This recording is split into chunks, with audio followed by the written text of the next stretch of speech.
Sebelum tu jangan lupa klik like, komen dan share video ni. Okay, hari ni kita nak tunjuk korang lah kita punya cara-cara untuk mengenal pasangan ikan laga. Ni kira orang cakap sesi pengenalan sebelum kita membiakkan ikan laga. Kita tengok sikit. Kita menggunakan aquarium saiz 15 inci lebar. Dia tinggi dia rendah sajalah. Kita tak perlu pakai aquarium tinggi-tinggi sangat. Untuk ikan laga ni kita menggunakan aquarium kaca supaya senang kita nak monitor.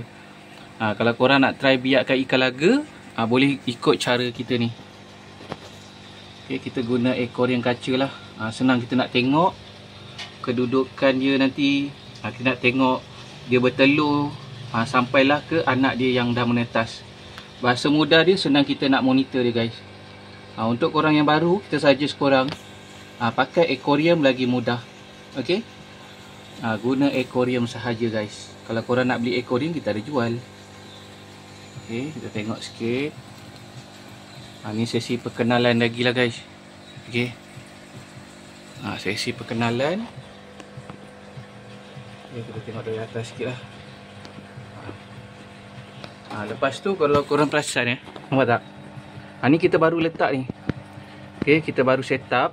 Kita letak plastik untuk jantan dia punya buih dengan telur nanti. Yang ni kita baru letak. Yang ni kita baru letak. Tapi sebelum korang nak biakkan ikan laga, korang kena standby dia punya pemakanan dulu. Macam Artemia. Make sure ikan korang sihat. Korang tengok kita punya betina dia macam mana. Besar lebih kurang satu jari. Ni betina kita. Memang betul-betul sihat. Nampak. Ni maksudnya memang tengah aktif, guys. Satu lagi. Ni sama jugalah.